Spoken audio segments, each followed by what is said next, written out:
இதுவரை வரலாறு காணாத வெற்றி. காங்கிரஸ் கட்சி நின்ற 10 இடங்களிலும் நாம் வெற்றி பெற்றிருக்கிறோம். செல்வ பெருந்தகை தலைவராக இருக்கிற பொழுது அந்த வெற்றி கிடைத்திருக்கிறது. எனவே அதற்காக அவரையும் நம்முடைய தோழர்களையும் நான் பாராட்ட கடமைப்பட்டிருக்கிறேன். நாம் 100 இடங்களில் வெற்றி பெற்றோம் என்பதை விட பாரதிய ஜனதாவால் ஒரு சுயமான ஆட்சி அமைக்க முடியவில்லை என்பதை விட மகிழ்ச்சியான செய்தி இருக்கிறது. அந்த செய்தி என்ன? அயோத்தியில் நாம வெற்றி பெற்றிருக்கிறோம், அவர்கள் தோல்வி அடைந்திருக்கிறார். வாரணாசியில் நம்முடைய வேட்பாளர் ஏறக்குறைய 10 மணி நேரம் மோடியை பின்தங்க வைத்திருக்கிறார். இதுவும் நமக்கு கிடைத்திருக்கிற வெற்றி. காங்கிரஸில் கடவுள் நம்பிக்கை இல்லாதவர்கள் இருந்திருக்கிறார்கள். ஆனால் நண்பர்களே, காங்கிரஸ் என்கின்ற மகாசபை கடவுள் நம்பிக்கையுடைய, மத நம்பிக்கையுடைய, பிற மதங்களுடைய குணங்களை ஏற்றுக்கொள்ளக்கூடிய ஒரு அற்புதமான இயக்கம்தான் காங்கிரஸ். இந்த கூட்டம் ஒரு அற்புதமான கூட்டம். ஏறக்குறைய தமிழகத்திலிருந்து எல்லா பக்கங்களிலிருந்தும் நம்முடைய பிரதிநிதிகள் இங்கே வந்திருக்கிறார்கள். காலையில் இந்த கூட்டம் மிகுந்த எழுச்சியோடு கூடியது. இந்த முயற்சியை எடுத்ததற்காக நான் தமிழக காங்கிரஸ் தலைவர் செல்வ பெருந்தகை அவர்களை பாராட்டுகிறேன்.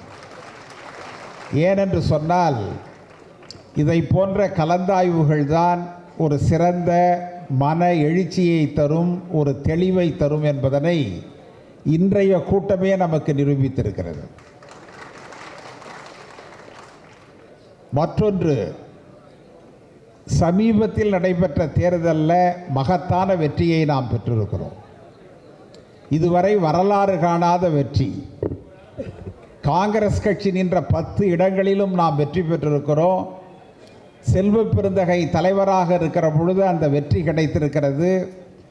எனவே அதற்காக அவரையும் நம்முடைய தோழர்களையும் நான் பாராட்ட கடமைப்பட்டிருக்கிறேன். அதே போல தமிழகத்தில் 40 தொகுதிகளிலும் நாம் வெற்றி பெற்றிருக்கிறோம். அதற்கு பிரதான காரணம் நம்முடைய தலைவர் ராகுல் காந்தி அவர்களும் திராவிட முன்னேற்ற கழகத்தினுடைய தலைவர் ஸ்டாலின் அவர்களும் தான் என்பதனை மறுக்க முடியாது. அவர்கள் 2 பேருடைய கடுமையான உழைப்பு, தெளிவான சிந்தனை, இந்த கூட்டணியை அமைத்து அதை வழிநடத்தி சென்ற விதம், தேர்தலை அவர்கள் எதிர்கொண்ட விதம், இவைகளெல்லாம் மிகவும் அற்புதம். அதனால்தான் இந்தியாவிலேயே தமிழகத்தில் மட்டும் 100க்கு 100 இடங்களில் நாம் வெற்றி பெற்றிருக்கிறோம். அதுதான் நம்முடைய கூட்டணியினுடைய மகத்தான சாதனை. ஏன் இந்தியாவில் பிற மாநிலங்கள் அந்த வெற்றியை ஈட்ட முடியவில்லை? தமிழகத்தில் மட்டும் எப்படி ஈட்டி இருக்கிறோம்? நம்முடைய சிந்தனைக்குடைய கேள்வி இது. நீங்கள் சிந்திக்கணும். நாம் இதை பற்றி நமக்குள்ளாரையே பேசணும். இதில் இருக்கிற சாதக பாதக அம்சங்களை நாம் பேச வேண்டும், யோசிக்க வேண்டும். அப்படி யோசித்தால் ஒரு தெளிவு பிறக்கும். நண்பர்களே, எல்லாவற்றையும் விட ஒரு சந்தோஷமான செய்தி நமக்கு இந்த தேர்தலில் கிடைச்சிருக்கு. நாம் 100 இடங்களில் வெற்றி பெற்றோம் என்பதை விட பாரதிய ஜனதாவால் ஒரு சுயமான ஆட்சி அமைக்க முடியவில்லை என்பதை விட மகிழ்ச்சியான செய்தி இருக்கிறது. அந்த செய்தி என்ன? அயோத்தியில் நாம வெற்றி பெற்றிருக்கிறோம், அவர்கள் தோல்வி அடைந்திருக்கிறார். நீங்கள் இது இந்தியாவிற்கான செய்தி அல்ல, உலகத்திற்கான செய்தி இது. வாரணாசியில் நம்முடைய வேட்பாளர் ஏறக்குறைய 10 மணி நேரம் மோடியை பின்தங்க வைத்திருக்கிறார். இதுவும் நமக்கு கிடைத்திருக்கிற வெற்றி. ஏன்னா இது ரெண்டுமே சாதாரண விஷயம் அல்ல. 2 அரசியல் கட்சிகளுக்கிடையே ஏற்பட்ட போட்டி அல்ல இது. 2 சித்தாந்தங்களுக்கிடையே ஏற்பட்ட போட்டி.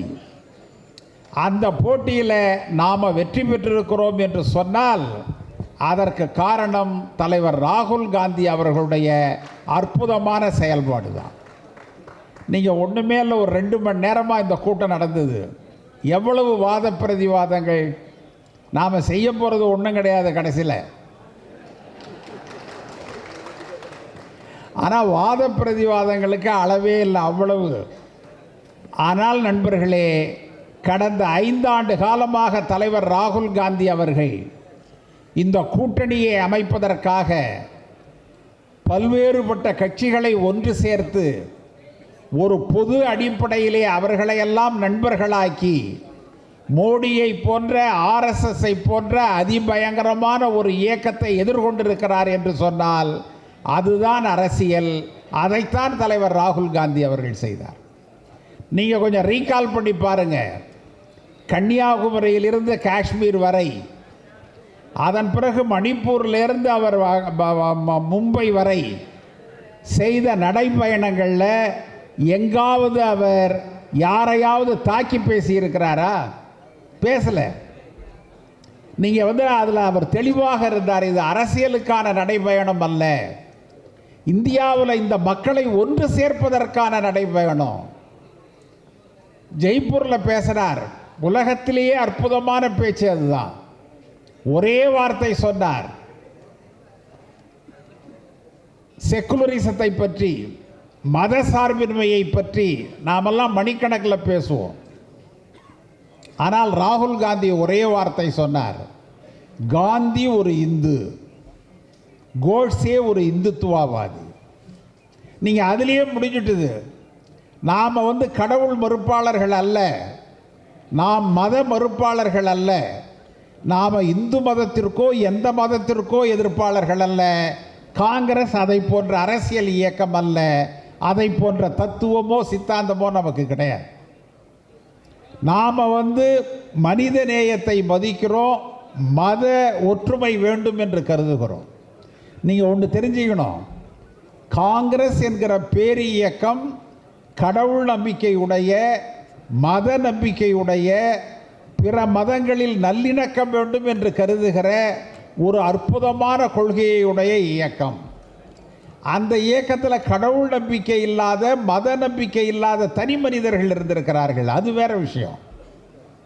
இப்போ எனக்கு ஒரு நம்பிக்கை இருக்கலாம், ஆனால் காங்கிரஸ்காரன் என்று வருகிற பொழுது காங்கிரசினுடைய நம்பிக்கை தான் என்னுடைய நம்பிக்கை. எனக்குன்னு இருக்கிற தனி நம்பிக்கைக்கு செல்வாக்கு கிடையாது. நீங்கள் அதுக்கு பெரிய முக்கியத்துவம் கொடுக்கக்கூடாது, அது அகம்பாவம். நீங்கள் என்னுடைய கருத்திற்கு நான் முக்கியத்துவம் கொடுத்தால் அது அகம்பாவம், அது அரசியல் அல்ல, பண்பாடு அல்ல. காங்கிரஸில் கடவுள் நம்பிக்கை இல்லாதவர்கள் இருந்திருக்கிறார்கள். ஆனால் நண்பர்களே, காங்கிரஸ் என்கின்ற மகாசபை கடவுள் நம்பிக்கையுடைய, மத நம்பிக்கையுடைய, பிற மதங்களுடைய குணங்களை ஏற்றுக்கொள்ளக்கூடிய ஒரு அற்புதமான இயக்கம்தான் காங்கிரஸ். இன்னைக்கு மகாத்மா காந்தியினுடைய பெருமை என்ன? மகாத்மா காந்தியை நல்லா படிக்கணும். நீங்கள் மகாத்மா காந்தியை நமக்கு தெரியும், ஆனால் அவர் யார், அவருடைய கொள்கை என்ன என்பது நமக்கு எவ்வளவு தெரியும்? தெரியாது நண்பர்களே. நீங்கள் நிறையா படிக்கணும். அவரை பற்றிய பல்வேறு விஷயங்களை நீங்கள் தெரிந்து கொள்ள வேண்டும். எவ்வளவு உறுதியான மனிதர், எவ்வளவு லட்சிய நோக்கமுடையவர், இந்த தேசத்தை அவர் எப்படி ஒன்று சேர்த்தார் என்பதை நீங்கள் எண்ணி பார்க்க வேண்டும். 1947 நாடு சுதந்திரம் அடைகிறது. அன்னைக்கு அவர் டெல்லி செங்கோட்டைக்கு போகலை. உங்களால் கற்பனை பண்ண முடியுமா? டெல்லி செங்கோட்டைக்கு அவர் போகலை. வங்காளத்தில் இனக்கலவரம் நடைபெற்றது என்பதற்காக அந்த இனக்கலவரத்தை சமரசம் செய்ய வேண்டும், அதை அடக்க வேண்டும் என்பதற்காக அவர் நவகாளியிலே நடைபயணம் மேற்கொண்டார். மண்டையோடுகள் குவிந்து கிடந்தன. அந்த இடத்துல உட்காந்து அழுதார், அந்த இடத்துல உட்காந்து தியானம் பண்ணார். அவர் ஒன்றும் மோடி மாதிரி கேமரா எடுத்துக்கிட்டு போகல, தனி மனிதனாக சென்றார். நண்பர்களே, ஐரோப்பிய பத்திரிகையாளர்கள் எல்லாம் அங்கே வந்தார்கள். அவரை பார்த்து கேட்டார்கள், இன்னைக்கு இந்த நாடு சுதந்திரம் அடைகிறது, நேற்று பக்கத்தில் ஒரு நாடு சுதந்திரம் அடைந்தது, அவர் உங்களுடைய நண்பர் தான் ஜின்னா, அந்த நாட்டை இஸ்லாமிய நாடு என்று அவர் அறிவித்தார். நீங்களும் அதே மாதிரி ஒரு மத நம்பிக்கையுடையவர், இந்து கடவுள்கள் மீது நம்பிக்கையுடையவர், நீங்கள் இன்னைக்கு சுதந்திரம் அடையக்கூடிய உங்கள் நாட்டிற்கு இந்து நாடு என்று பெயரிடுவீர்களா என்று கேட்டார்கள். இதுதான் கேள்வி. நண்பர்களே, மகாத்மா காந்தி சொன்னார், என்னுடைய மதம் என்பது எனக்கானது, எனக்கு இருக்கிற கடவுள் நம்பிக்கை என்பது என்னுடையது. நான் ராமபிரானினுடைய கட்டளையின் பிரகாரம் என்னுடைய வாழ்க்கையை நடத்துகிறேன். அவர் சொன்னா நடக்கிறேன், அவர் சொன்னா உறங்குகிறேன், அவர் சொன்னா உணவு உண்கிறேன். எனக்குன்னு எதுவும் கிடையாது, எல்லாமே எனக்கு ராமபிரான் தான். ஆனால் அதெல்லாம் எனக்குத்தானே ஒழிய என்னுடைய பக்கத்து வீட்டுக்காரர் மீது அதை நான் திணிக்க மாட்டேன் என்று அவர் சொன்னார். அதனால் என்னுடைய நாடு என்பது மதசார்பற்ற நாடாகத்தான் இருக்கும். யார் சொன்னார்? காந்தி சொன்னார். நண்பர்களே, காரல் மார்க்ஸ் சொல்ல, பெரியார் சொல்ல, டாங்கே சொல்ல, கடவுள் நம்பிக்கையுடைய மகாத்மா காந்தி, மத நம்பிக்கையுடைய மகாத்மா காந்தி சொன்னார், என்னுடைய நாடு மதசார்பற்ற நாடாக இருக்கும். இந்திய எல்லைக்குள் வாழ்கிறவர்களெல்லாம் இந்தியர்கள் என்பதை தவிர அவர்கள் வேறு மதத்தவர்கள் என்றோ, வேறு ஜாதிக்காரர்கள் என்றோ, வேறு மொழிக்காரர்கள் என்றோ நான் பார்க்க மாட்டேன் என்று சொன்னார். யாரால சொல்ல முடியும்? நண்பர்களே, அன்றைக்கு ஆர்எஸ்எஸ்ஸிற்கும் காங்கிரஸிற்கும் இருந்த பெரிய பிரச்சனை இதுதான். இந்த தேசத்தை ஆர்எஸ்எஸ் கைப்பற்ற வேண்டும் என்று கருதினார்கள். இந்த நாடு சுதந்திரம் பெறுகிற பொழுது தங்களிடம் இந்த சுதந்திரத்தை கொடுக்க வேண்டும் என்று அவர்கள் விரும்பினார்கள். அவர்கள் உயர் ஜாதிக்காரர்களாக இருந்தார்கள், செல்வாக்கு மிக்கவர்களாக இருந்தார்கள். ஆனால் நண்பர்களே, காந்தியினுடைய அந்த பரிசுத்தம் அதை தடுத்தது. காந்தியினுடைய கைக்கு சுதந்திரம் வந்தது. எனவேதான் அவர்கள் முடிவு செய்தார்கள், காந்தியை அப்புறப்படுத்தினாலே ஒழிய இந்தியாவில் நாம் எழுச்சி பெற முடியாது என்று சொல்லி அவரை அப்புறப்படுத்தினார்கள். அப்புறப்படுத்துறதுன்னா என்னன்னு உங்களுக்கு தெரியும். நீங்கள் இவ்வளவு பெரிய கொள்கை பின்புலம் உடைய ஒரு கட்சி காங்கிரஸ் கட்சி. இது ஒன்றும் சாதாரணமாக பதவிக்காக வந்ததல்ல. இதற்கு ஒரு பின்புலம் இருக்கிறது. இதை புரிந்து கொண்டுதான் நம்முடைய அன்பு தலைவர் ராகுல் காந்தி அவர்கள் இந்த அற்புதமான நடைமுறையை கொண்டு வந்தார். நீங்கள் அந்த ஸ்ட்ராட்டஜி தான், ராகுல் காந்தி செஞ்ச அந்த ஸ்ட்ராட்டஜி தான் ரொம்ப முக்கியம். இவ்வளவு கட்சிகளை ஒன்று சேர்த்தார், ஆனால் தன்னை முன்னிலைப்படுத்திக் கொள்ளவில்லை. இவ்வளவு கட்சிகளை ஒன்று சேர்த்தார், காங்கிரஸை முன்னிலைப்படுத்தவில்லை, மற்ற கட்சிகளை முன்னிலைப்படுத்தினார். நண்பர்களே, நமக்கும் பொது உடைமை கட்சிக்கும் எவ்வளவு வித்தியாசம் இருக்கிறது. இன்றைக்கு லிபரலைசேஷன் என்று சொல்லக்கூடிய தாராளமயமாக்கத்தை கொண்டு வந்தவர்கள் நாம். ஆனால் இதற்கு கடும் எதிர்ப்பாளர்கள் கம்யூனிஸ்டுகள். இன்றைக்கு நாமும் அவர்களும் ஒன்றாக இருக்கிறோம். மம்தா பானர்ஜிக்கு நமக்கு எவ்வளவு வித்தியாசம் இருக்கிறது. நாமும் அவர்களும் ஒன்றாக இருக்கிறோம். இதை விடலாம் மகாராஷ்டிரம், சிவசேனாவிற்கும் நமக்கும் எவ்வளவு பிரச்சனை இருக்கிறது. ஆனால் நாம் ஒன்றாக இருக்கிறோம். தமிழ்நாட்டில் திராவிட முன்னேற்ற கழகம், மறுமலர்ச்சி திராவிட முன்னேற்ற கழகம், விடுதலை சிறுத்தைகள், நமக்குள்ளார ஏராளமான வேற்றுமைகள் இருக்கின்றன. ஆனால் நாம் ஒன்றாக இருக்கிறோம். எதன் அடிப்படையில் இருக்கிறோம்? பதவியை பிரித்து கொள்கிற அடிப்படையில் அல்ல. நல்லா நீங்கள் புரிஞ்சுக்கணும். மத சார்பின்மை என்கின்ற நேர்கோட்டில் இந்த கட்சிகளெல்லாம் ஒன்று சேர்ந்திருக்கிற காரணத்தினால்தான் இந்த மகத்தான வெற்றியை நம்மால் பெற முடிந்தது. இல்லைன்னா இதை பெற்றிருக்க முடியாது. ஏன்னா பணம் கொடுத்து வெற்றி பெற விஷயமா அது 40 தொகுதிகள்லையும் பரப்புரை என்பது கொள்கை ரீதியாக இருக்க வேண்டும். சிந்தித்து ஒரு முடிவெடுத்து அந்த முடிவை நாம் நடைமுறைப்படுத்த வேண்டும். திடீர்னு ஒரு முடிவு எடுத்துட்டா நடக்காது.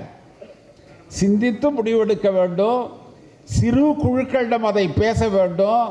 நம்முடைய கருத்தை அவர்களிடம் சொல்ல வேண்டும்.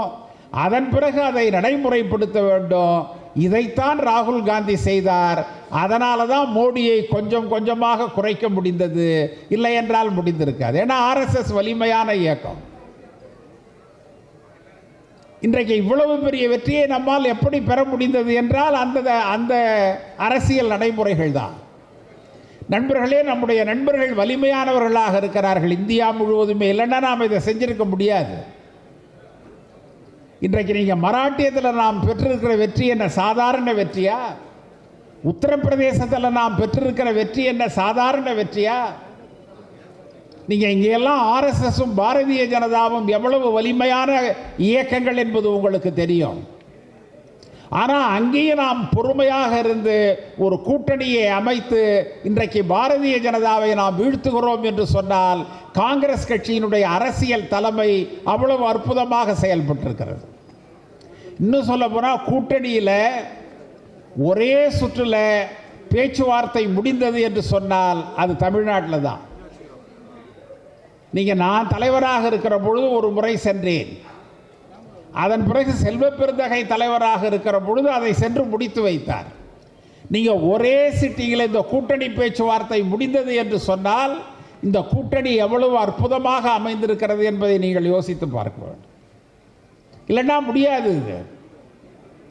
நீங்கள் எல்லோருக்குமே அரசியலில் லாபம் உண்டு. லாபம் இல்லாமல் எப்படி அரசியல் இருக்கும்? நான் இந்த மேடையில் பேசுகிறேன்னா எனக்கு ஒரு லாபம் இருக்கிறது, உங்களையெல்லாம் சந்திக்கிற ஒரு லாபம், அல்லது உங்களையெல்லாம் பார்ப்பதன் மூலம் ஒரு மகிழ்ச்சி. அதுதான் அரசியல். எல்லா இடங்கள்லையும் அதுதான், கூட்டணியிலையும் அதுதான். நான் ஒன்றை சொல்லுகிறேன், என்னுடைய அனுபவத்தில் ஒன்றை சொல்லுகிறேன். நாம் வலிமை பெறுவதற்கும் கூட்டணிக்கும் சம்பந்தம் இல்லை.